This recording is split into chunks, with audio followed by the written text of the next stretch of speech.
Hello, Buddy Fighters. Trinity here again. We'll be doing another deck profile today. If you're wondering why I'm wearing the same clothes, it's because I'm recording it all at once as I reorganize my shelf. I've been procrastinating on this very much due to work and just being really tired from being a teacher aide, and I've been really enjoying that program. But we'll be doing a deck profile on a deck that's very near and dear to my heart. It will be the deck I took to the last regional I went to, and I went, I think, X2. I placed 16th, which was really nice, but again, we failed top cut. Now top cut's top 8 only, and we'll be doing a deck file on my Shadow Shade deck. This deck has not been updated with the Rebi cards. I'm not really a fan of the Rebi Joe. You definitely could build an FTK variation, and you can kind of combine the two. I've been testing it on tap a lot. I haven't really found a variation of the combined that I like enough to present on a profile. But this is my deck that I took to the event, and I think I went 6-2, if not 7-1, something like that. I placed 16th. I lost to Dimension Dragons, I know that, and I think we got a double loss against Folktale, if I remember right. But this is the deck we'll be playing. Start with the Buddy monster and the flag, which is Losing the Shade, Silhouette Joe, Phantom. This card is double tax Soul Guard. If he's on the field, you cannot be dealt damage by your opponent's card effects, and can't be nullified. And basically, he placed a card from the drop zone at the start of each attack phase into the soul and burn for 1. So you're kind of just a tank deck. You're placing cards from the drop zone into your soul and making him as big as possible, and you basically can't be dealt any effect damage. Which is you're just trying to turbo his soul to be as big as possible. Then we run 4 copies of the Buddy, Silhouette Joe himself. He is the boss card of the deck. He is the card you want to call to the center of your field. Double attack, Soul Guard, he burns. So all in all, he's doing 5 damage by himself. He's also a tank. You can't be dealt any effect damage. That's it for the Buddy. Then we run the most important card in the deck. 4 copies of Silhouette Oliver. This card was really hard to get a hold of at one point. He gives your Buddy Penetrate and double attack. So basically this Joe will gain Penetrate off this.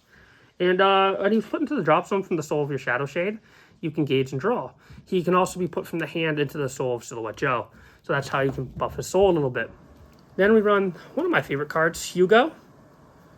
He's basically your gauge reducer for your opponent.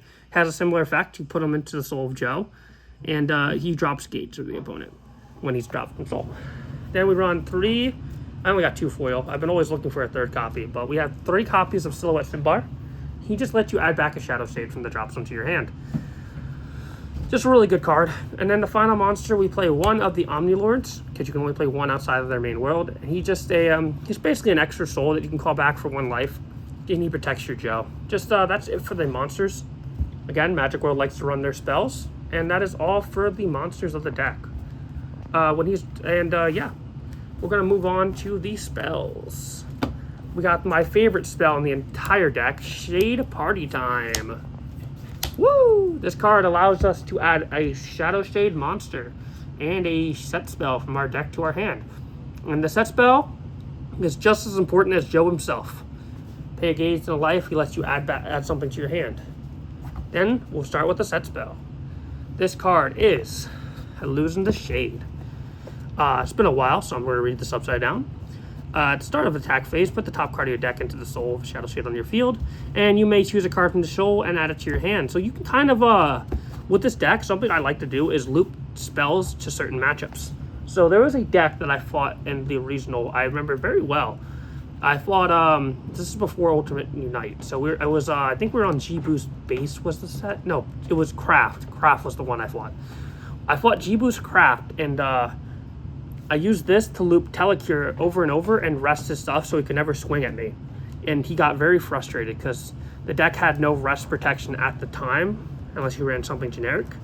And my Joe was just too big and I was slowly burning him and there was nothing he could really do about it. I also looped Loyalty against the Cursed Dragon player, which is very fun. So and also I believe your souls cannot be dropped by your opponent's card effects. Yep, your Shadow Shades cannot have their souls dropped. Then we played 3 copies of The Shade. It's a gauge draw and it goes to the soul, so it's just an extender, and it also stacks in Joe's soul, which is just really nice to have. Then we run 3 copies of Little Light. Just another way to get gauge and life, but it also combos with Sinbar. If you didn't open Joe, you can send Joe to the drop zone and get a gauge and a life, And then you can use Simbar to discard Simbar, add Joe right back to your hand. And important that Joe does need a spell in the drop zone to be able to play him, because the call cost is put a spell from the drop zone, not up to a spell. So you need to have at least one spell in drop zone and then pay the 2 gauge. So that is very important. All right. Next, we're playing 2 copies of Abracadabra. I find 2 is just the best ratio in all magical decks, just how much you go through your deck. And pay 2 gauge, nullify a spell cast by your opponent, self-explanatory. The card I was just talking about, Telecure. This deck might be updated with 10th anniversary, because the new Telecure that Ries coming out is broken. Absolutely phenomenal card. You can probably run both. This card is just a really good generic rest card. It definitely replaces Narcolepsy in most decks. I was running Narcolepsy until this came out. Just pay a life, rest a card, or stand a card. 3 copies of the best generic spell, Sephiroth's Lecture. Look at the top 2 cards of your deck, add 1 to your hand, place 1 to gauge. You only cast Sephiroth's Lecture once per turn. You can only cast this card if you use a spell this turn. Finally, moving on, we play 3 copies of Nice One. You know what it does. Pay 1 gauge, draw 2 cards. We can only cast it once per turn. Then we play 1 copy of Time Sale. Just being able to go through your deck, you know, you get a lot of gauge off of Oliver. So, and you can cast this if your life is low for free. Just another spell to get. Then we run 2 copies of Grace of the Sun Deity. You need to protect Joe from Time Dragons, otherwise your deck does nothing. It's just the best generic protection spell in the game, and you can loop it over and over again. 2 copies of Loyalty, because screw Cursed Dragons and Folktale and Godpunks and any deck that wants to continue to overextend. Then we play 4 copies of Recovery Veil. It's basically how I normally get 2 gauge for Joe. Is I have this in my opener, I gauge 2, and then I put this into my soul and call Joe. And it's just really good to have against discard decks. It saved me more times. Ironically, that when I lost, my favorite game with this deck was when I lost to Dimension Dragons. I survived all of Vandy Husk. I had a huge soul cards. He did the impact when I had 10 life, and I said, okay, I'm pay 1 gauge, cast Loyalty. You have 6. He has 1 card in hand, 2 cards in hand, 1 or 2 cards in hand remaining. 3 more gauge, and I'm like, all right, I'm at 2 life. I live. My last card in hand was the next card I will show in the deck profile. And I'm like, all right, I live at 2 life. He goes, final phase still. I'm going to cast a second Vandy Zero Blazer. And I went, when you got it, you got it. When you got it, you got it, you know? If you got it, you got it. And then finally, 2 copies of Lost World. Disgusting. This deck has a really hard time winning on its own without burning. It can tank into like whatever pretty well, but it cannot finish the game consistently.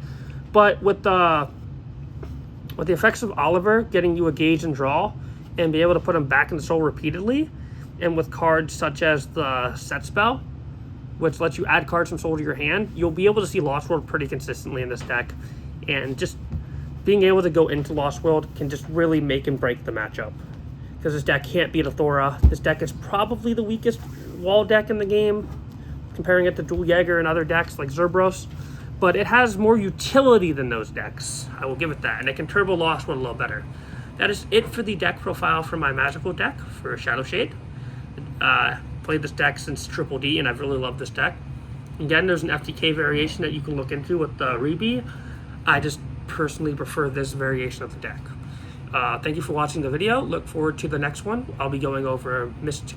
I believe the next one should be Mystic Knights. I'm just trying to find it, do all this stuff, and organize it. I'll catch you in the next video. Ciao.